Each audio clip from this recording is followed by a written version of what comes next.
2000 বছর আগের এক মানুষের সত্যি ঘটনার কথা, যার নাম ছিল ঈসা মসীহ। আমরা জানি না ঈসা মসীহের এই সত্য কিভাবে ছোটরা বুঝেছে। হয়তো ব্যাপারটা ঘটেছিল এভাবে।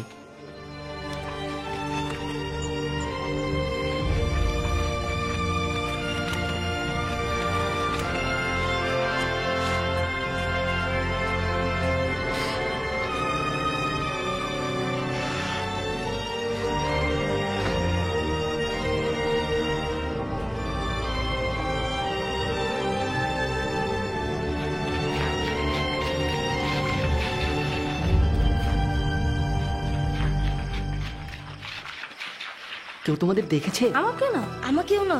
তোমাকে মনে হয় না। ঠিক আছে, চলো যাই, চলো।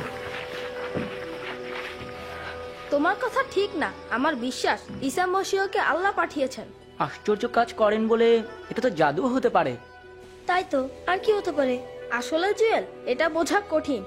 আশ্চর্য কাজ কেবল আল্লাহই করতে পারেন। যেমন অন্ধরা আবার দেখতে পায়। হ্যাঁ, আমি এর একটুও বিশ্বাস করি না। আমি করি। সারা, এখানে কি করছো? গাধাকে খাওয়াতে হবে। আর যখন তোমরা ঈসা মসীহের কথা বলছিলে তখন আমি সব শুনেছি। তুমি ঈসা মসীহের বিষয়ে কি জানো? অনেক কিছু। আমার দাদি তার মাকে চিনে। দাদি তার বিষয়ে সব বলেছে, তার জন্ম ও সব কিছু। এই এক মহৎ ঘটনা। নাজরাতের এক কুমারী বিবি মরিয়ম, তার বিয়ে ঠিক হয়েছিল ইউসুফ নামে এক লোকের সঙ্গে। একদিন আল্লাহ জিব্রাইল ফেরেশতাকে পাঠান। ভয় করো না মরিয়ম, আল্লাহ তোমাকে রহমত দান করেছেন। তুমি গর্ভবতী হবে এবং একটি পুত্র সন্তান প্রসব করবে। তার নাম রাখবে ঈসা। এ কিভাবে সম্ভব? আমার তো বিয়ে হয়নি। আল্লাহর পাক রূহ তোমার উপরে আসবেন। সে কারণেই পবিত্র ছেলেটিকে ইবনুল্লাহ বলে ডাকা হবে। তার বাদশাহীর সময় কখনো শেষ হবে না। তিনি কি এতে ভয় পেয়েছেন? যদি ফেরেশতা কথা বলতো সত্যিই ভয় পেতাম। তারপরে কি হলো? নাসরতবাসী শোনো, সম্রাট অগাস্টাস সিজারের হুকুমে সরকার হুকুম দিল যেন সবাই নিজ নিজ জন্মস্থানে গিয়ে নাম লেখা, যেমন নিজের নাম সই করা। সকলকে নিজ নিজ হযরত ইউসুফ বিবি মরিয়মকে নিয়ে তার জন্মস্থান বেথলেহেমে গেলেন। সে সময় বেথলেহেমে লোকের খুব ভিড় ছিল। তাদের থাকার কোনো জায়গা ছিল না। হযরত ইউসুফ তাদের থাকার জন্য একটা গোয়াল ঘরে জায়গা পেলেন। মানে এরকম ঘর? হ্যাঁ, আর ঠিক সে রাতেই হযরত ঈসা মসীহের জন্ম হলো। সেই গোয়াল ঘরের কাছের পাহাড়ে কিছু মেষপালক ছিল। মেষপালকেরা তাদের মেষ পাহারা দিচ্ছিল। হঠাৎ এক ফেরেশতাকে দেখতে পেল। আজ দাউদের গ্রামে তোমাদের নাজাত দাতা জন্মেছে। তিনি মসীহ প্রভু। মেষপালকেরা তাড়াতাড়ি শিশুটিকে দেখতে গেল। শিশুটি মাটির চারিতে শোয়ানো ছিল। চিন্তা করতে পারো, তাকে এমন পাত্রে রাখা হলো যাতে আমি গাধাকে খাওয়াই।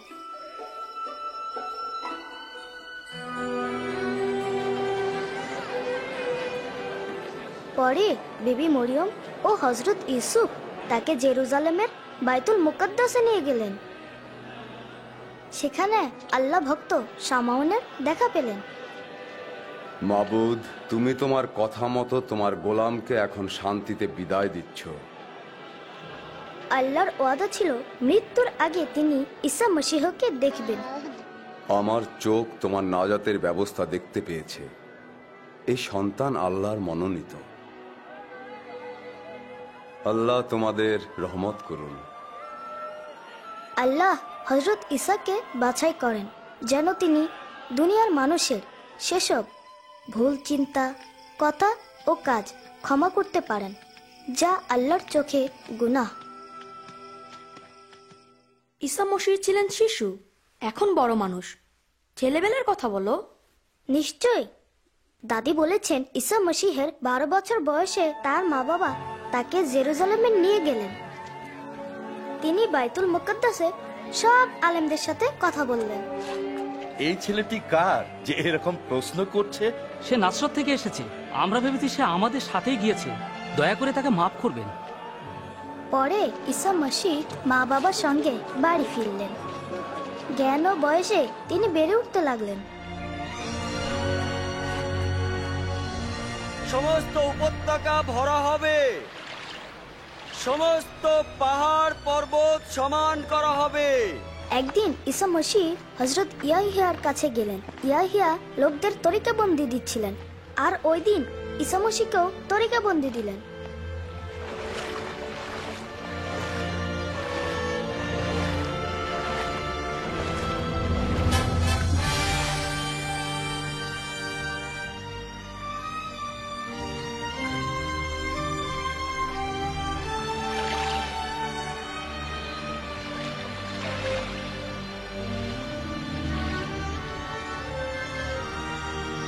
লোকেরা বেহেশত থেকে আল্লাহর এই আওয়াজ শুনল, তুমিই আমার প্রিয় পুত্র, তোমার উপর আমি খুবই সন্তুষ্ট।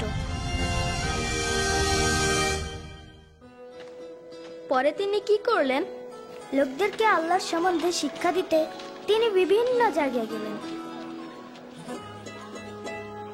কেমন আছো? জি ভালো। ঈসা মসিহ আবার নিজ গ্রাম নাসরতে ফিরে গেলেন। একদিন তিনি ইবাদত খানায় গেলে ইমামেরা তাকে পাক কিতাব থেকে পড়তে বললেন। তিনি পড়লেন যেখানে আল্লাহর পরিকল্পনা লেখা রয়েছে, যেন ঈসা মসিহের মাধ্যমে মানুষ বেহেশতে যেতে পারে। আল্লাহর রূহ আমার উপরে আছেন, তিনি আমাকে গরিবদের কাছে তাবলীগের জন্য পাঠিয়েছেন, বন্দীদের কাছে স্বাধীনতা এবং অন্ধদের দেখতে পাবার কথা ঘোষণা করতে পাঠিয়েছেন, যারা অত্যাচারিত তাদের মুক্ত করতে এবং আল্লাহর রহমতের সময় ঘোষণা করতে আমাকে পাঠিয়েছেন। ভালোই ঠিকই বলেছেন। আসলে ঠিক বলছেন। উনি কি কাঠমিস্ত্রি ইউসুফের ছেলে না? আমাদের মসিও কখন আসবে? উনি একজন ভালো শিক্ষক, তাই না? পাক কিতাবের এই কথা যা শুনলেন তা আজই পূর্ণ হলো। কি কিতাবের কথা পূর্ণ হলো? এই ওয়াদা কেবল মসিহ। আমি সত্যি বলছি, কোন নবীকেই তার নিজ গ্রামের লোকেরা। কিন্তু আরো আছে। ঈসা মসিহ গালিল সাগরে গেলেন।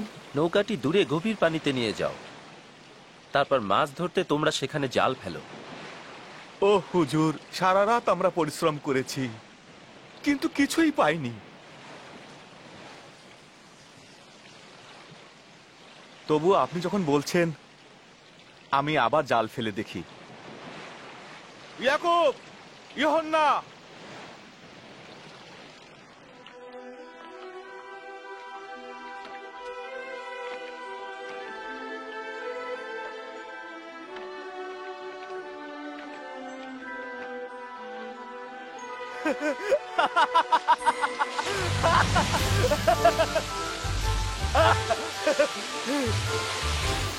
ইয়াকুব, ইউহান্না, তোমাদের নৌকা নিয়ে এসো, আমাকে সাহায্য করো, তাড়াতাড়ি এসো। আর পারছি না, জাল ভরে গেছে।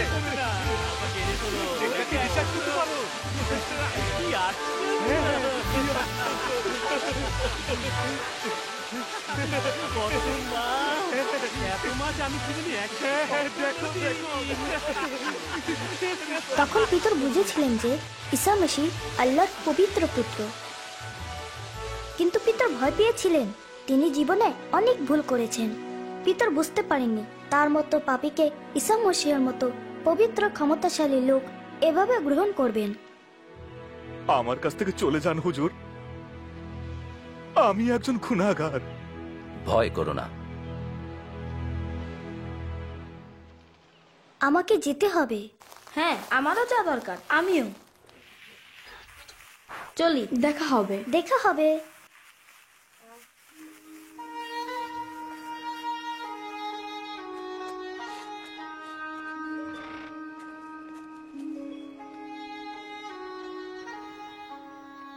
কোথায় ছিলে বিনিয়ামিন? আবার বন্ধুদের সাথে ছিলে? জি বাবা। কলিমও ছিল? জি বাবা।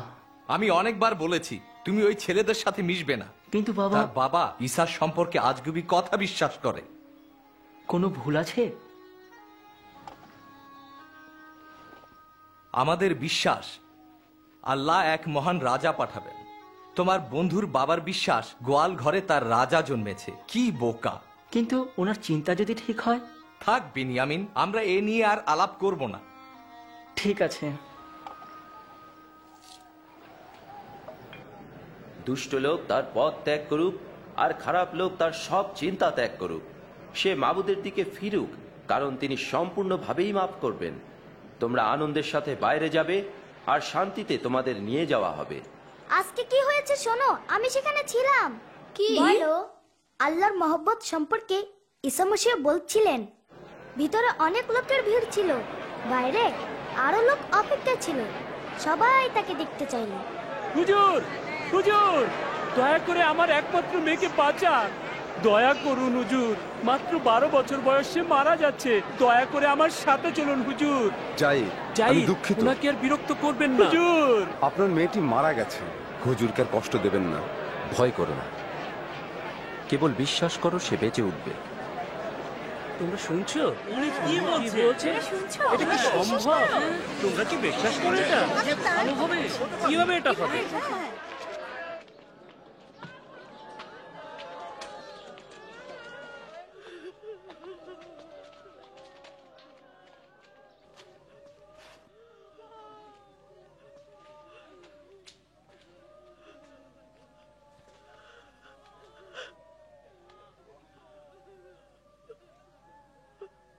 মা, ওঠো।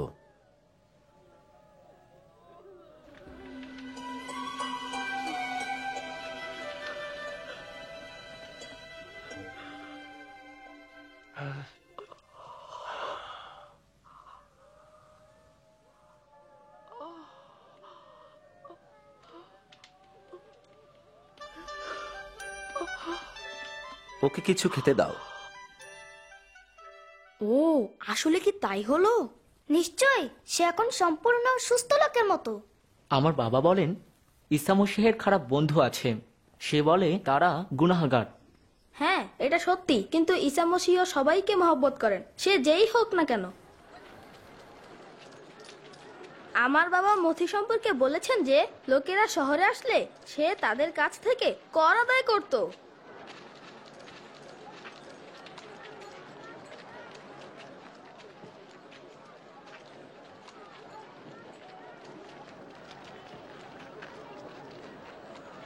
আমার সাথে এসো।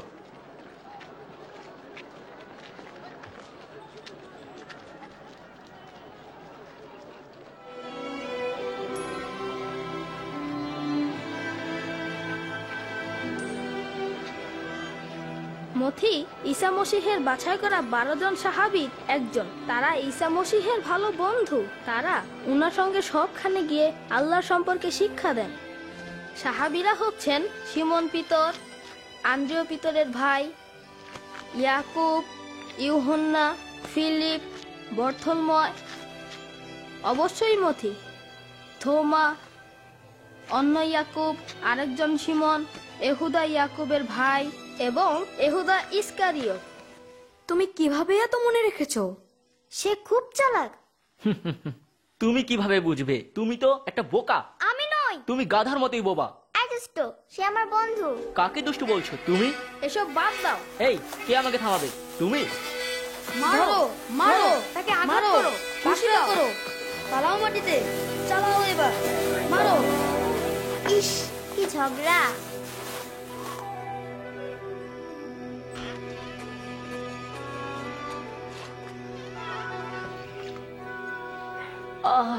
খুব ব্যথা। পরিষ্কার না করলে ব্যথাটা বাড়বে।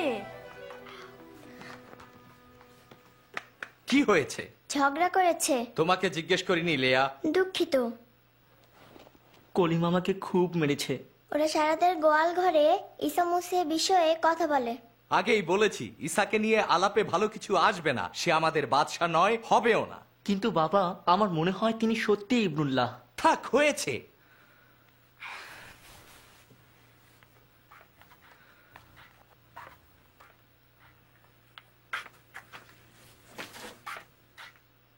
তুমি ছেলেকে ধমক দিচ্ছ কেন? ঠিকই করেছি, এটা কোনো বিষয়ই হবে না। শুনেছি ঈসার সাহাবীদের মধ্যে একজন অবিশ্বাসীও আছে। যদি তাই হয় তাহলে সে আর কষ্ট দেবে না। তোমার শত্রুকে মহব্বত করো। ঘৃণা করলে ভালোবেসো, অভিশাপ দিলে আশীর্বাদ করো, কষ্ট দিলে মঙ্গল কামনা করো।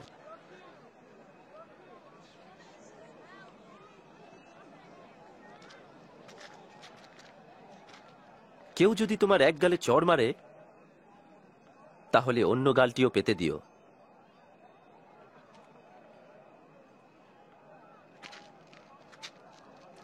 কেউ যদি তোমার চাদর জোর করে কেড়ে নেয়, তাহলে তোমার জামাটিও দিয়ে দিও। যারা তোমাদের কাছে চায় তাদের দিও। কেউ তোমার কোনো জিনিস নিয়ে গেলে তার ফেরত চেও না। যেমন ব্যবহার পেতে চাও, অন্যের প্রতি তেমনই ব্যবহার করো। আমি এই লোকটি সম্বন্ধে জানতে চাই। তুমি কি মনে করো ইনি সেই মসিহ? মসিহ বলতে তিনি কি বুঝিয়েছেন? আমি তার বিষয়ে শুনেছি।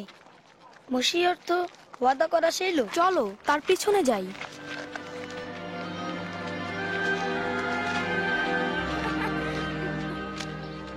কত সুন্দর খাবার, তাই না? আশ্চর্য কাজ দেখেছো? এটা বিশ্বাস করা কঠিন। তিনি কর আদায়কারী এবং পাপীদের সাথেও বন্ধুত্ব করেছেন। হ্যাঁ, তাই তো। সত্যি। মহিলাটি এখানে কি করছে? আমি জানি না।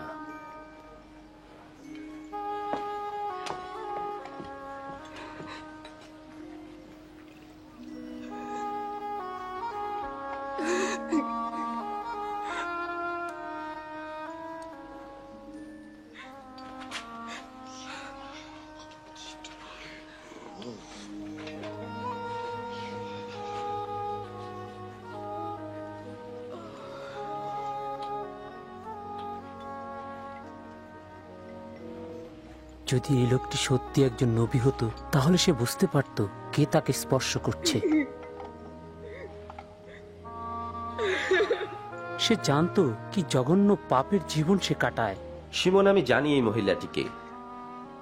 তোমাকে একটি গল্প বলি, শোনো। এক মহাজনের কাছ থেকে দুজন টাকা ধার নিয়েছিল। একজন 500 টাকা, অন্যজন 50 টাকা। কেউই মহাজনের ঋণ শোধ করতে পারল না, তাই মহাজন তাদের ঋণ ক্ষমা করে দিলেন। বলতো তাকে কে বেশি মহব্বত করবে? আমার তো মনে হয় যার বেশি ঋণ ক্ষমা করা হয়েছে সেই। ঠিক বলেছ। এই স্ত্রীলোকটিকে দেখো। আমি তোমার বাড়িতে আসলাম, তুমি আমাকে পা ধোয়ার পানি দিলে না, কিন্তু সে তার চোখের পানি দিয়ে আমার পা ধুয়ে দিয়েছে, চুল দিয়ে পা মুছে দিয়েছে। তুমি আমাকে চুমু দিয়ে স্বাগত জানালে না, কিন্তু আমি আসার পর থেকে সে আমার পায়ে চুমু দিচ্ছে। তুমি আমার মাথায় তেল দাওনি, কিন্তু সে আতর দিয়ে আমার পা ভিজিয়ে দিয়েছে। আমি তোমাকে বলছি, যে বেশি মহব্বত দেখিয়েছে তার অনেক গুনাহ ক্ষমা করা হয়েছে, কিন্তু যার অল্প ক্ষমা করা হয় সে অল্পই ভালোবাসা দেখায়।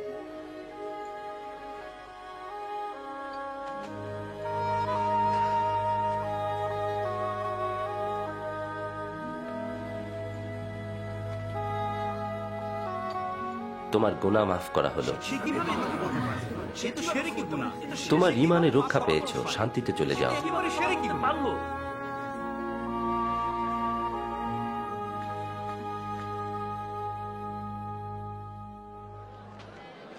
আমাকে কাঁধে নাও। উনি মসিহ। ওই যে নবী আসছে। আমার কাঁধে ওঠো। কি দেখতে পাচ্ছ? আমি দেখতে পাচ্ছি। উনি আমাদের কাছে হ্যাঁ, দেখো দেখো। একজন চাষি বীজ বুনতে গেল। বোনার সময় কিছু বীজ পথের পাশে পড়ল, লোকেরা সেগুলো পায়ে মারালো এবং পাখিরা এসে খেয়ে ফেলল। আর কিছু বীজ পাথুরে জমিতে পড়ল। সেগুলো যখন গজিয়ে উঠল তখন রস না পেয়ে শুকিয়ে গেল। আবার কিছু বীজ কাটা বনের মধ্যে পড়ল। পরে কাটা গাছগুলো চারার সাথে বেড়ে উঠে চারাকে চেপে ধরল। আর কিছু বীজ ভালো জমিতে পড়ল। সেই চারাগুলো বড় হয়ে ফলবান হলো এবং 100 গুণ ফসল দিল। দৃষ্টান্তের অর্থ হলো এই, বীজ হচ্ছে আল্লাহর পাক কালাম, আর পথের পাশের বীজ হলো তারাই যারা শোনে, কিন্তু শয়তান এসে তাদের মন থেকে তা কেড়ে নিয়ে যায়, যেন তারা ঈমান না আনে এবং নাজাত না পায়।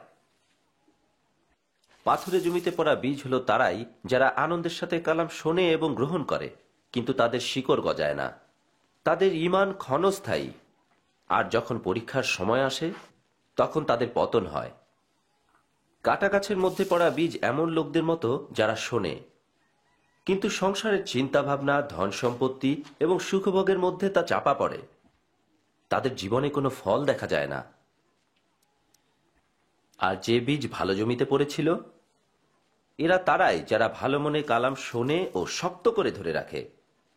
তাদের জীবনে ভালো ফল দেখা যায়।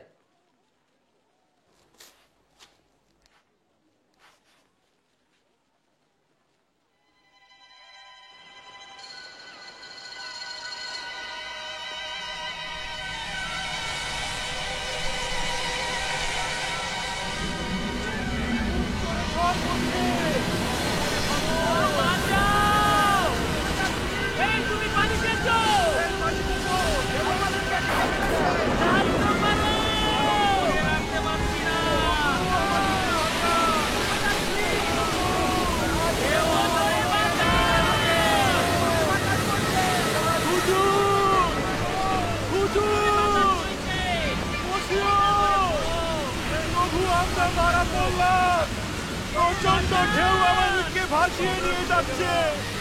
আমাদেরকে বাঁচান হুজুর। ধরে রাখতে পারছি না।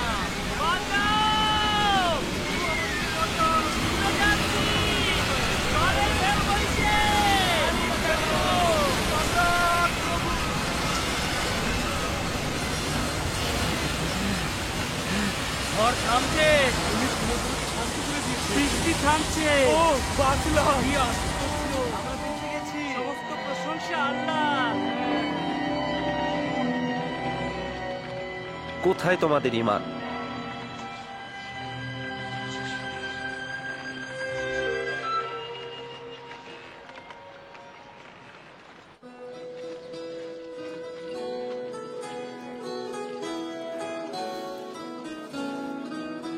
এটা নিতে চাই।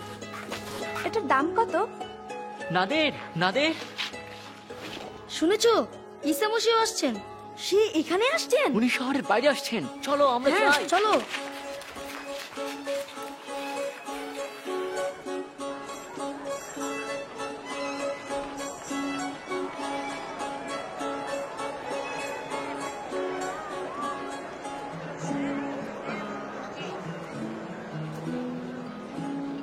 দুঃখিত বিনিয়ামিন, তোমাকে মেরেছি, মাফ করবে?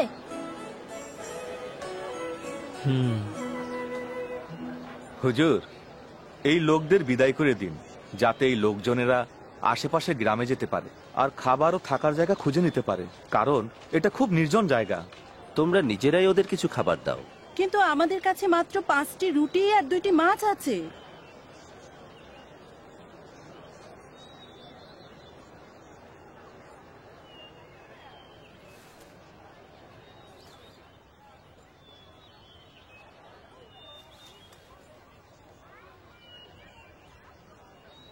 হে রিজিক দাতা আল্লাহ, দিন দুনিয়ার মালিক, তোমাকে এই খাবারের জন্য শুকরিয়া জানাই।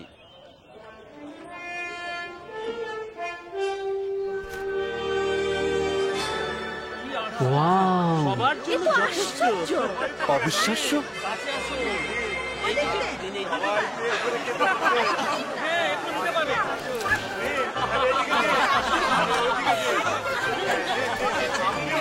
আপনিও পাবেন, আপনিও পাবেন, সবাই পাবেন।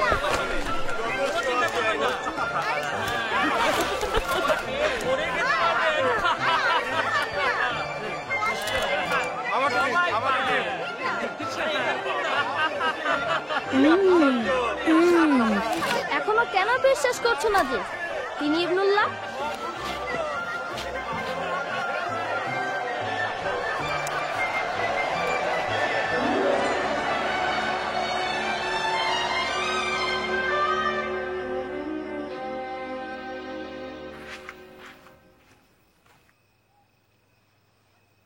তুমি কোথায় ছিলে? বাবা, বাবা আমি সত্যিই বলছি, ঈসা মসীহকে দেখতে গিয়েছি। কেন? যদিও নিজ চোখে দেখেছি, তবু বিশ্বাস করতে পারছি না। তিনি 2টা মাছ ও কিছু রুটিকে বাড়ালেন এবং তা সকলকে খাওয়ালেন। কে জানে জোনাথন, হয়তো তিনি আসলে ঈসা মসীহ। তুমিও এই সব কথা বিশ্বাস করতে শুরু করেছো?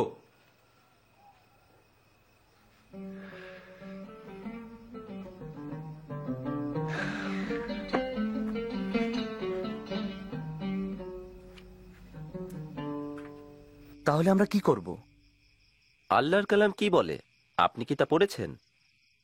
তোমার আল্লাহকে মহব্বত করো সমস্ত দিল দিয়ে, সমস্ত প্রাণ দিয়ে, সমস্ত শক্তি দিয়ে, সমস্ত মন দিয়ে, এবং প্রতিবেশীকে নিজের মতো মহব্বত করো। ঠিক বলেছেন, আপনিও তা করলে জীবন পাবেন। কে আমার প্রতিবেশী?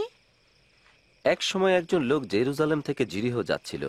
পথে ডাকাতেরা তাকে আক্রমণ করলো। লোকটিকে তারা কোপালো, মারলো, তারপর আধমরা অবস্থায় ফেলে গেল। পরে একজন ইমাম ওই পথ দিয়ে যাওয়ার সময়ে লোকটিকে ওই অবস্থায় দেখতে পেয়ে পাশ কাটিয়ে চলে গেল। একইভাবে একজন লেবীয় সেই পথে আসলো এবং তাকে দেখে অন্য পাশ দিয়ে চলে গেল।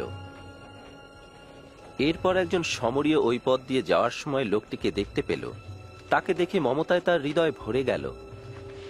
তারপর ওই সমরীয় লোকটি তার ক্ষতস্থানে তেল এবং আঙ্গুর রস ঢেলে দিয়ে বেঁধে দিলেন। পরে গাধার উপর বসিয়ে একটি হোটেলে নিয়ে সেবা যত্ন করলেন। পরের দিন 2টো মুদ্রা বের করে হোটেলের মালিককে দিয়ে বললেন, এই লোকটির যত্ন করবেন। যদি এর চেয়ে বেশি খরচ হয় তবে আমি ফিরে এসে তা শোধ করব। বলতো, এই 3 জনের মধ্যে ডাকাতের হাতে পড়া লোকটির সত্যিকারের প্রতিবেশীকে? যে মমতা করলো সেই লোক। তাহলে তোমরাও সেরকম করো। শিশুদেরকে আমার কাছে আসতে দাও, ওদের বাধা দিও না, কারণ আল্লাহর রাজ্য ওদের মতোই। আমি সত্যিই বলছি, ছেলে মেয়েদের মতো আল্লাহর শাসন মেনে না নিলে কেউ কোনো মতেই তার রাজ্যে ঢুকতে পারবে না। যে কেউ আমার নামে কোনো শিশুকে গ্রহণ করে সে আমাকেই গ্রহণ করে, যে আমাকে গ্রহণ করে সে আমার প্রেরণকর্তাকেই গ্রহণ করে। তোমাদের মধ্যে যে সবচেয়ে ছোট সেই বড়। আল্লাহর ওয়াস্তে কিছু দিন।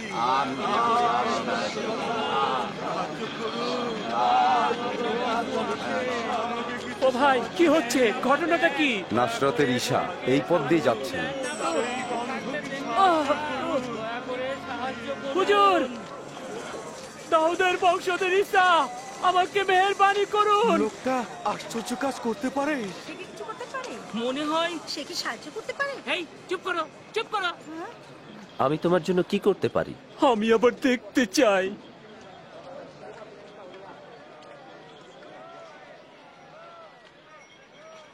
তাই হোক, তোমার ঈমান তোমাকে সুস্থ করলো। আমি দেখতে পাচ্ছি, আশ্চর্য। আমি দেখতে পাচ্ছি, সমস্ত প্রশংসাই আল্লাহর। আমি দেখতে পাচ্ছি। খেলাটুলি বন্ধ করো। তুমি আসলেই একজন নবী। হুজুর, হুজুর আমাকে রক্ষা করুন। আমাকে দেখতে দাও। আমাদেরকে রক্ষা করুন, রক্ষা করুন। আলহামদুলিল্লাহ। আমাদের সত্য পথ দেখান হুজুর। আমিও দেখছি, তিনি ওইখানে।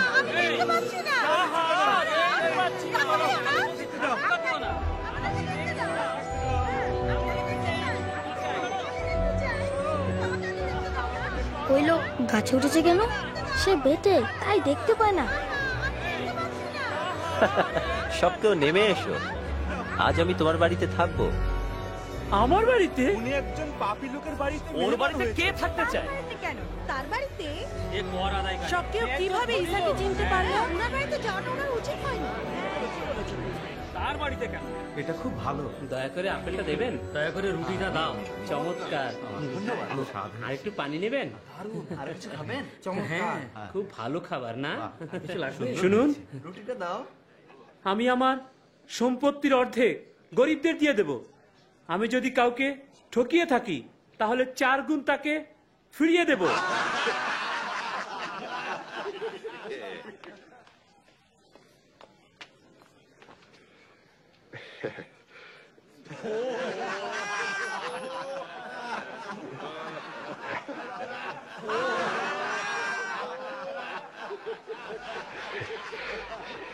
আমি বিশ্বাস করতে পারছি না, একজন সুদখোর তার আদায় করা সুদ ফিরিয়ে দিচ্ছে।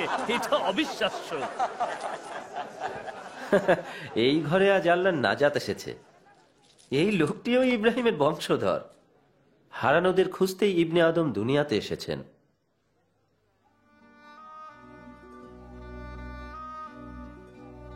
শোনো, আমরা জেরুজালেমে যাচ্ছি। ইবনে আদমের নামে নবী রাজা বলেছেন তা পূর্ণ হবে। তাকে কাফেরদের হাতে ধরিয়ে দেয়া হবে, তাকে বিদ্রুপ করবে, তার গায়ে ঘৃণা ভরে মানুষ থুতু দেবে, তাকে চাবুক মারবে, হত্যা করবে। কিন্তু তৃতীয় দিনে তিনি জীবিত হবেন।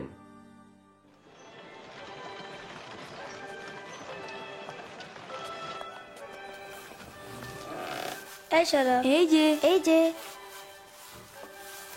এই জায়গাটা একটু অন্যরকম। হ্যাঁ, সারার গাধা হারিয়েছে। হারায়নি, একজনকে ব্যবহার করতে দিয়েছি। যে একটা গাধা, এটা কে নিতে চায়?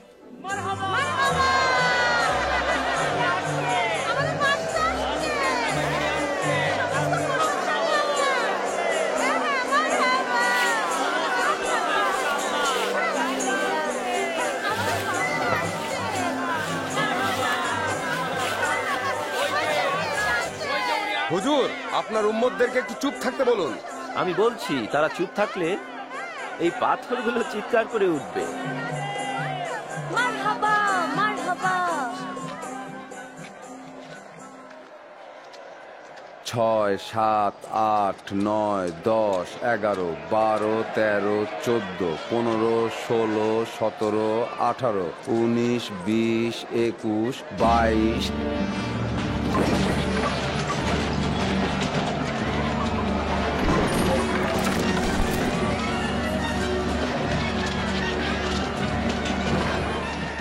ঈসা মসিহ তো রাখলেন কেন?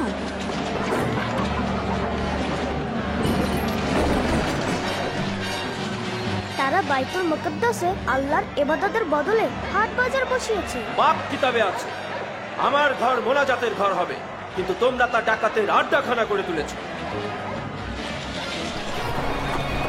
ও আমার পশুদের দিকে যাচ্ছে, ওকে থামাও, ওকে থামাও।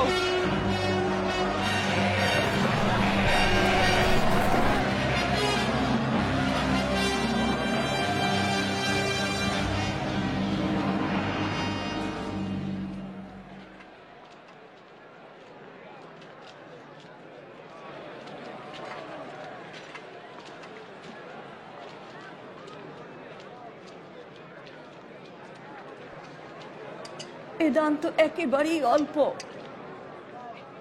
আরো বেশি দিতে পারো না? আমি বলছি, এই গরিব বিধবার দান তোমাদের সকলের চেয়েও বেশি। অন্যেরা বাড়তি যা ছিল তা থেকে দান করেছে, কিন্তু এই গরিব বিধবার যা ছিল তার সবটুকুই দান করে দিয়েছে। জনাব, আমরা জানি আপনি যা বলেন ও শিক্ষা দেন তা সত্য। আমরা জানি আপনি মানুষের কথা গ্রাহ্য করেন না, কিন্তু সত্যভাবেই আল্লাহর পথ শিক্ষা দিয়ে থাকেন। বলুন তো, শরীয়ত অনুসারে রোম সম্রাটকে কর দেওয়া উচিত না অনুচিত? সাবধান হুজুর, সে আপনাকে ফাঁদে ফেলবে। আমাকে একটি মুদ্রা দেখাও। 1 রূপার মুদ্রা?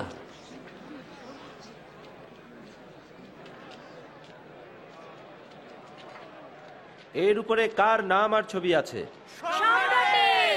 তাহলে যা সম্রাটের পাওনা তা সম্রাটকে দাও, যা আল্লাহর তা আল্লাহকে দাও। এবার কি উত্তর দেবেন?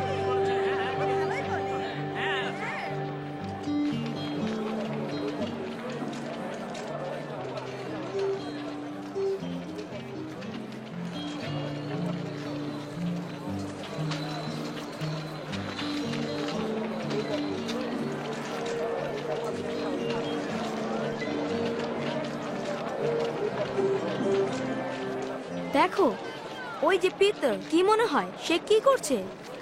দেখা যায় সে ঈদুল ফেসাকের জন্য খাবার কিনছে।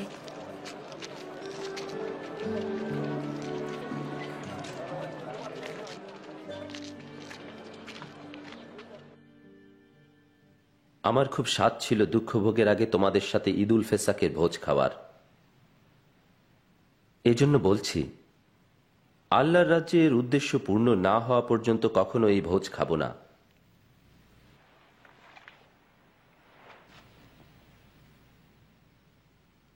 দিন দুনিয়ার মালিক রাব্বুল আলামিন, এই দুনিয়ার রাজা, এই ফলের রসের জন্য শুকরিয়া জানাই।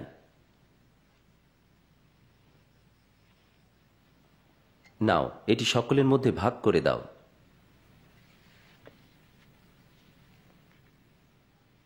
হে দুনিয়ার মালিক রাব্বুল আলামিন, এ দুনিয়ার রাজা, এই রুটির জন্য তোমাকে শুকরিয়া জানাই।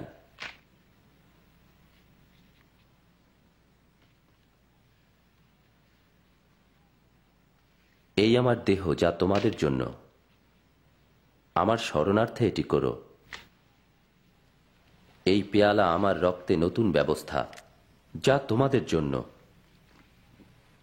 দেখো, যে আমাকে ধরিয়ে দেবে তার হাত এই টেবিলেই আছে। আল্লাহ যা ঠিক করে রেখেছেন সেভাবেই ইবনে আদম মারা যাবেন, কিন্তু আফসোস তার জন্য যে তাকে ধরিয়ে দেবে। এটা হতে পারে না। কে সেই বিশ্বাসঘাতক?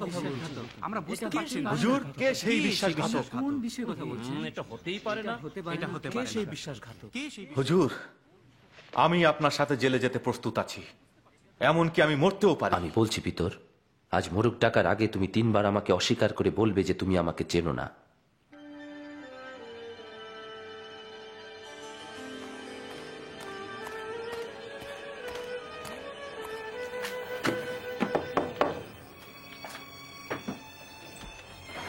মহাসভা তাদের সিদ্ধান্ত দিয়েছে।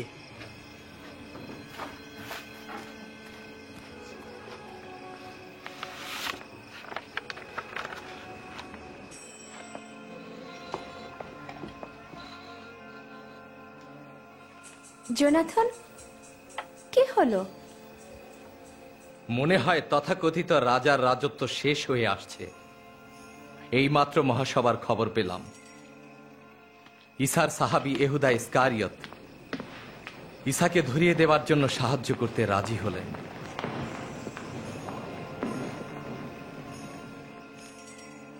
তারা কিভাবে তাকে রাজি করালো? বেশি লাগেনি, মাত্র 30টা রূপার মুদ্রা। আজ রাতেই তারা ঈসাকে ধরতে যাচ্ছে, যেন সে পালাতে না পারে। না, ওহ না,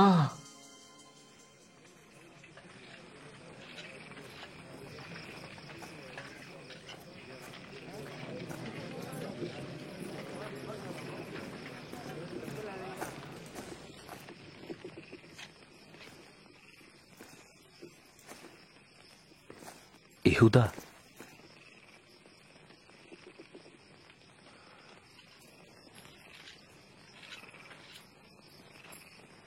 চুমু দিয়ে কি তুমি ইবনে আদমকে ধরিয়ে দিচ্ছ? হুজুর, ছোরা দিয়ে আঘাত করব। ওকে গ্রেফতার করো। যথেষ্ট হয়েছে।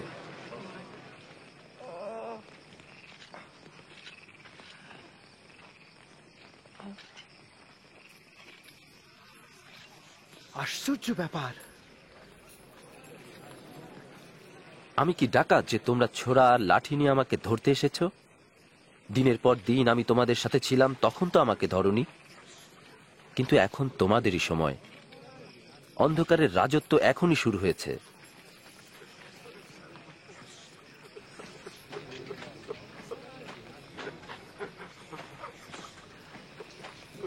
ওকে গ্রেফতার করো।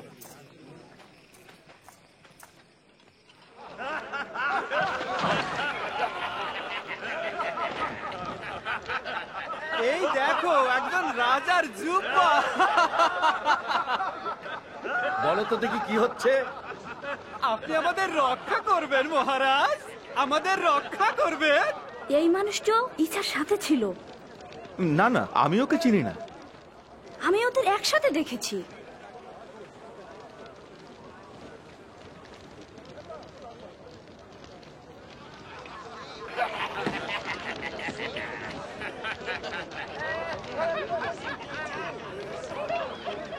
তুমিও তো তাদেরই একজন, তাই না? আমি ওই দলের নই।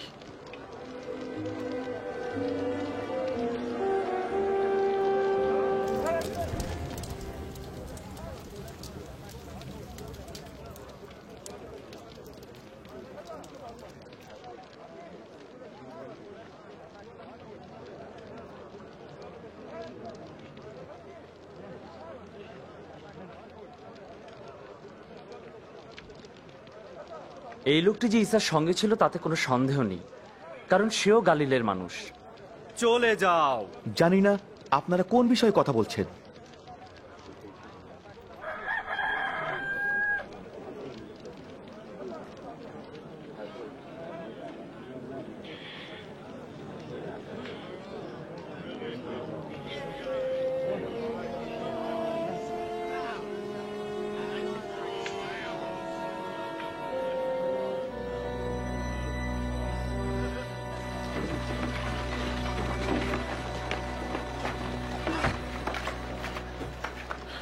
নাদের, নাদের, কি হচ্ছে বিনিয়ামিন? ঈসা মসীহ বিপদে পড়েছেন, চলো অন্যদের নিয়ে আসি।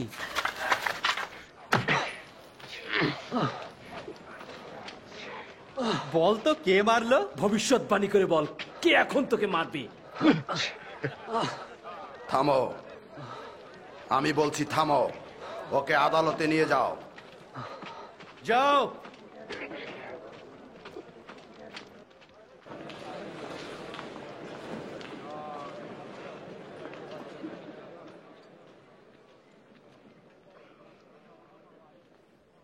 বলো, তুমি কি সেই প্রতিজ্ঞাত মসীহ? যদি আমি বলি আপনারা বিশ্বাস করবেন না, যদি আমি একটি প্রশ্ন করি তাহলে তার জবাব দেবেন না। কিন্তু ইবনে আদম এখন থেকে সর্বশক্তিমান আল্লাহর ডান পাশে বসে থাকবেন। তুমি কি তাহলে ইবনুল্লাহ? হ্যাঁ, আমি সেই। কথা বলার অধিকার ওকে কে দিয়েছে? আমরা নিজ কানে শুনেছি সে একথা বলেছে।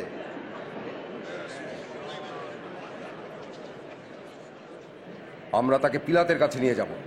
হ্যাঁ হ্যাঁ, ওকে নিয়ে চলো।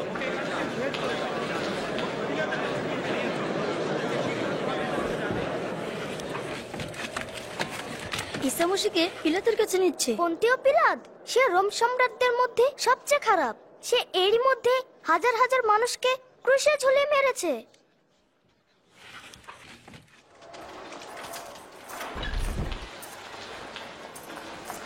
চলো।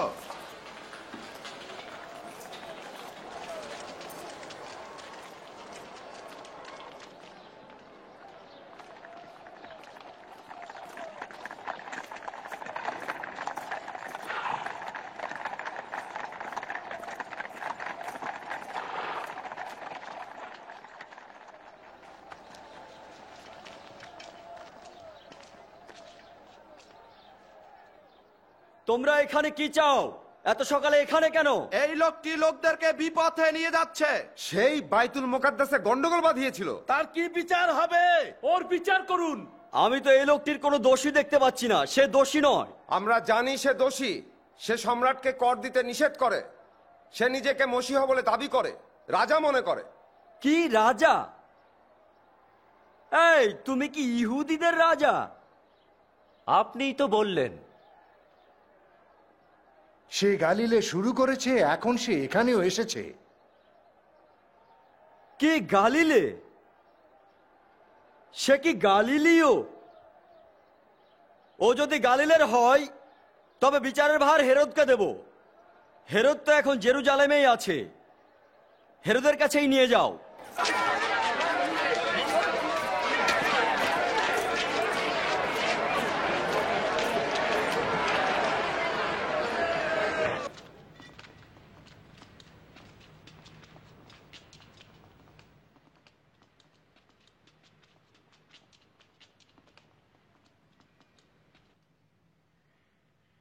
আমাকে বলো তুমি কে?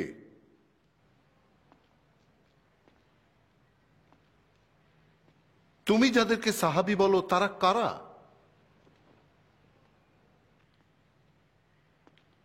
লোকে বলে তুমি নাকি অলৌকিক কাজ করতে পারো।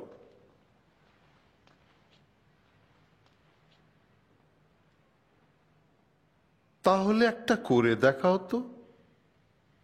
হে রাজন, সে সব মানুষকে খারাপ পথে নিয়ে যাচ্ছে। সে নিজেকে মনে করে সেই রাজা। এই লোকটি রাজা?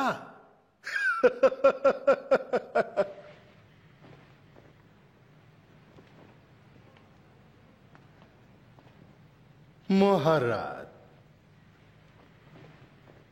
ওকে ভালো মতো শিক্ষা দাও, একে পিলাতের কাছে পাঠিয়ে দাও। এটি তার এলাকা। এই মানুষটি মৃত্যুযোগ্য কোনো অপরাধ করেনি। আমি ওকে কয়েক ঘা চাবুক মেরে ছেড়ে দিতে পারি। আপনি একজন বন্দীকে মুক্তি দিয়ে থাকেন ঈদুল ফেসাকের সময়। আপনি মুক্তি দিন বারাব্বাকে। বারাব্বাকে। ওকে সলিবে দিন। হ্যাঁ, বারাব্বাকে মুক্তি দিন।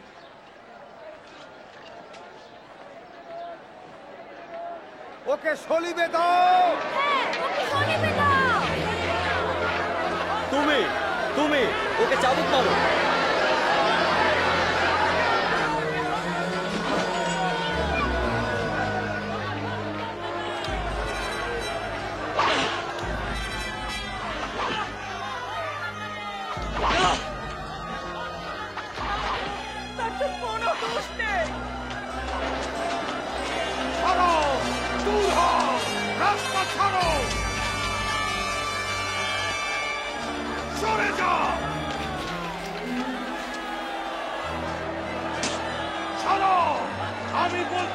তাকে কি ওরা মারতে নিয়ে যাচ্ছে না? ওঠো ওঠো। তোর নাম কি? আমি কুরেনীয় শিমন স্যার। এদিকে আয়।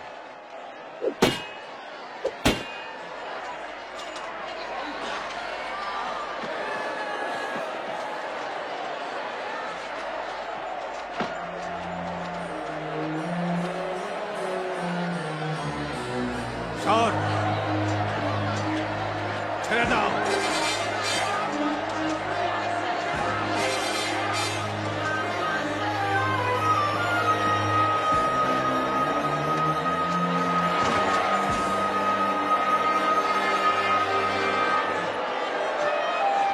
নামাও, চলো তাড়াতাড়ি তাড়াতাড়ি। এখন যাও, চলো চলো চলো।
ছাড়ো।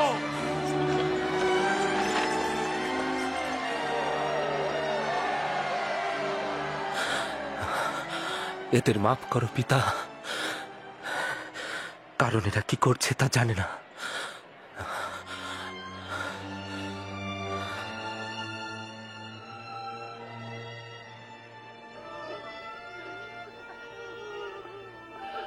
সে অন্যকে রক্ষা করেছে, এখন নিজেকে রক্ষা করুক।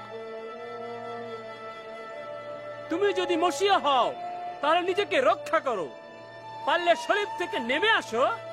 তোমার একটা অলৌকিক ক্ষমতা দেখাও।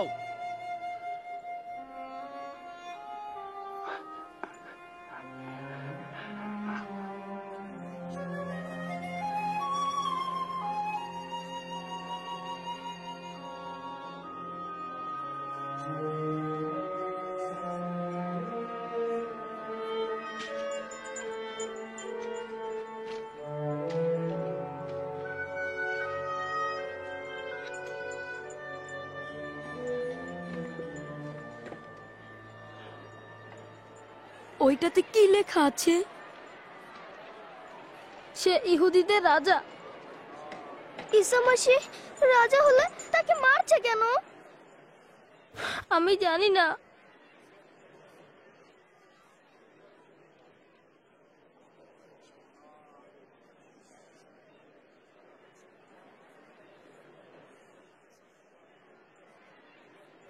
তুমি কি মনে করো তিনি মসিহ?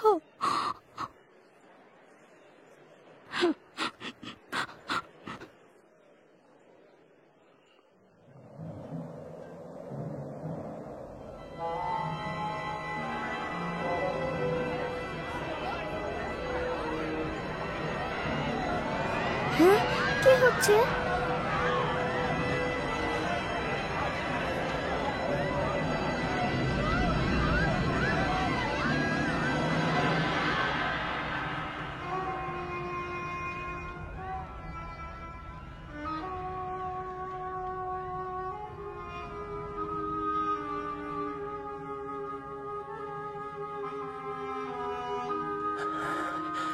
পিতা,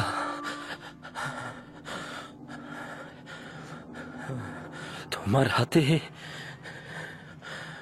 আমার রূহকে তুলে দিলাম।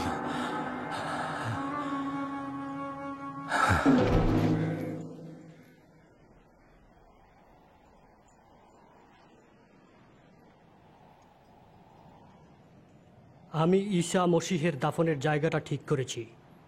তার লাশটা নিতে চাই। তুমি নিতে পারো।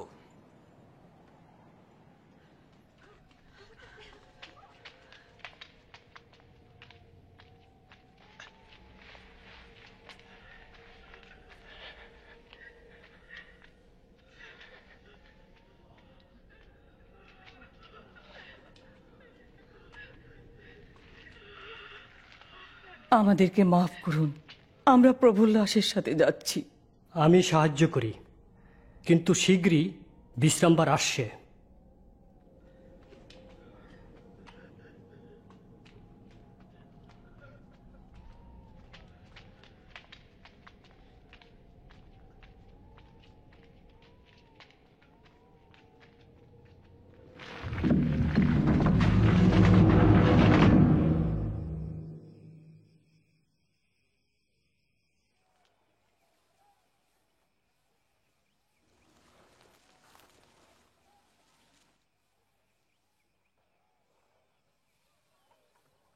বিশ্বাস হচ্ছে না, ঈসা মসিহকে আর দেখব না। একটু ভাবো, তোমার মনে পড়ছে না হযরত ঈসা বারবার কি বলেছেন? কি মনে পড়ছে, ঈসা বলেছেন 3 দিন পর তিনি আবার বেঁচে উঠবেন।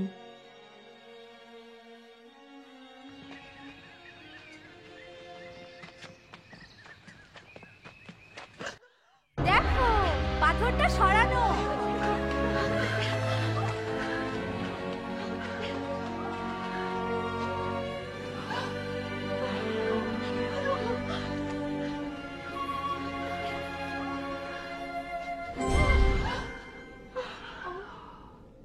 জীবিতকে মৃতদের মধ্যে খুঁজছো কেন? তিনি এখানে নেই, জীবিত হয়ে উঠেছেন। গালিলে থাকতে কি বলেছিলেন স্মরণ করো। ইবনে আদমকে পাপীদের হাতে তুলে দেওয়া হবে, সলিবে গেঁথে হত্যা করা হবে এবং তৃতীয় দিনে আবার জীবিত হয়ে উঠবেন।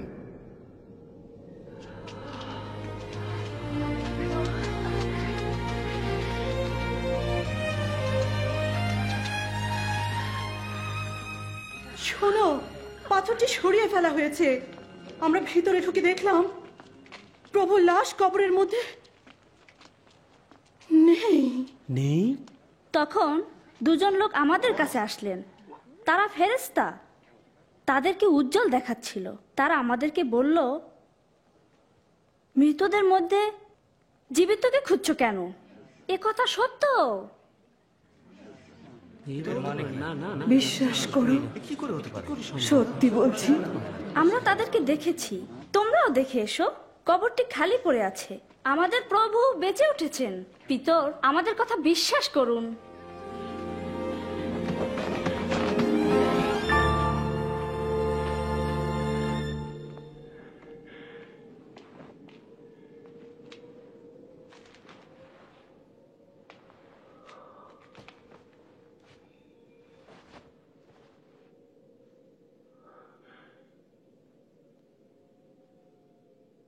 প্রভু যে কবর থেকে উঠেছেন একথা সত্য। শিমনের সাথে দেখা দিয়েছেন। রাস্তা দিয়ে যাওয়ার সময় আমরা তাকে চিনতে পারিনি। যখন তিনি রুটি ভেঙে দিলেন তখনই চিনলাম। ইমায়েতে কি আশ্চর্য, তিনি সেখানে গেলেন।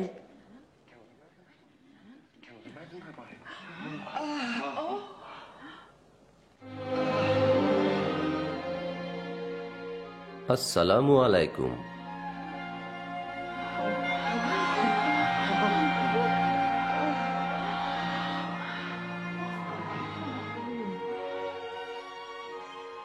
কেন অস্থির হচ্ছ? তোমাদের মনে কেনই বা সন্দেহ যাচ্ছে? দেখো, এই আমার হাত এবং পা। তোমরা চেয়ে দেখো, এ আমি। ছুঁয়ে দেখলেই বুঝতে পারবে। ভূতের তো হাড় মাংস কিছুই নেই যেমন আমার আছে। আমি তোমাদের সাথে থাকতেই এইসব ঘটনা যে ঘটবে তা বলেছিলাম। নবীদের কিতাবে ও জব্বুর শরীফের মধ্যে আমার বিষয়ে যা লেখা আছে তার সব পূর্ণ হতেই হবে। এই কথা লেখা আছে, মসীহকে দুঃখ পেতে হবে এবং তৃতীয় দিনে আবার জীবিত হয়ে উঠবেন, কেবল তারই নামে। সমস্ত জাতির কাছে মন পরিবর্তন এবং নাজাতের সুখবর প্রচার করা হবে। জেরুজালেম থেকে শুরু হবে। কলিম যখন বলেছে ঈসা ইবনুল্লাহ, আমি বিশ্বাস করিনি, কিন্তু তখন তার আশ্চর্য কাজ দেখলাম এবং আল্লাহর মহব্বত সম্পর্কে শিক্ষা দিতে শুনলাম। আরও দেখলাম তারা তার প্রতি খুব খারাপ ব্যবহার করল, তাকে পিটালো, তাকে ক্রুশে পেরেক মেরেছে, মরতে দেখলাম। আমি ওনার লাশ নামিয়ে নিয়ে যেতে দেখলাম। কখনো ভাবিনি ঈসা মসীহকে আবার দেখব, কিন্তু কি আশ্চর্য, আল্লাহ তার ওয়াদা পূর্ণ করেছেন। ওয়াদা ছিল ঈসা মসীহকে আবার জীবিত করে তুলবেন। যখন বিশ্বাস করি তিনি ইবনুল্লাহ ও আমাদের জন্য মরেছেন, তখন তার সাথে বাস করব এবং চিরদিন থাকব। আমি খুব খুশি, কারণ সেটাই করতে চাই। আহ, কি মহৎ কাহিনী এবং সত্য। কলিম, জুয়েল, নাদের ও বিনিয়ামিনের সাথে ভেবেছ ঈসা মসীহ আসলে কে? তোমরা দেখেছ আমি বিশ্বাস করি যে ঈসাই ইবনুল্লাহ। আমার অন্তরে থাকতে অনুরোধ করেছি। এখনই সিদ্ধান্ত নেওয়ার সময়। তুমি কি ঈসা মসীহের কাছে ক্ষমা পেতে চাও? হয়তো তুমি বলবে আমি বুঝি না, অথবা আমার মা বাবার সাথে কথা বলতে চাই, অথবা এখনো প্রস্তুত নই। আবার এও বলতে পারো, হ্যাঁ, এখনই আমার অন্তরে ঈসা মসীহকে চাই। আমি চাই তিনি যেন আমার পাপ ক্ষমা করেন, সমস্ত খারাপ চিন্তা, কথা, কাজ সব। আর তাকে বলতে পারো যে তুমি চিরকাল তার সাথে থাকতে চাও। তুমি হ্যাঁ বলতে চাইলে তোমার নিজের মতো করে আল্লাহর কাছে এইভাবে মোনাজাত করতে পারো। হে আল্লাহ, বিশ্বাস করি ঈসা মসীহ আমার নাজাত দাতা। আমি তোমার শুকরিয়া জানাই যে খোদাবান হযরত ঈসা মসীহ আমার সব পাপের জন্য ক্রুশে মরেছেন। দয়া করে আমার পাপ ক্ষমা করো। আমি চাই খোদাবান ঈসা মসীহ যেন চিরকাল আমার সাথে থাকেন। তোমার ইচ্ছা মতো মানুষ হতে সাহায্য করো। মোনাজাত কবুলের জন্য শুকরিয়া। এখনই এই মোনাজাত করতে চাও? যদি তুমি রাজি থাকো তাহলে আল্লাহর কাছে বলো। আমি আগে আগে বলি, তুমি আমার সাথে পরে পরে বলো। হে আল্লাহ, ঈসা মসীহ আমার নাজাত দাতা। আমি তোমার শুকরিয়া জানাই যে খোদাবন্দ হযরত ঈসা মসীহ আমার পাপের জন্য ক্রুশে মরেছেন। দয়া করে আমার পাপ ক্ষমা করো। আমি চাই ঈসা মসীহ চিরকাল আমার সাথে থাকেন। তোমার ইচ্ছা মতো মানুষ হতে সাহায্য করো। মুনাজাত কবুলের জন্য শুকরিয়া। আমিন। এখন থেকে আল্লাহর মহব্বত ও ক্ষমার ওয়াদার উপর তুমি নির্ভর করো। তুমি নিশ্চিত থাকো যে খোদাবান ঈসা মসীহ তোমার সঙ্গে আছেন। তিনি কখনো তোমাকে ছাড়বেন না। তুমি এখন এক নতুন পথে চলা শুরু করেছ। ঈসা ও আল্লাহর সাথে নতুন সম্পর্ক হলো। আল্লাহকে ভালোবাসতে ও বুঝতে 4টি বিষয় আছে।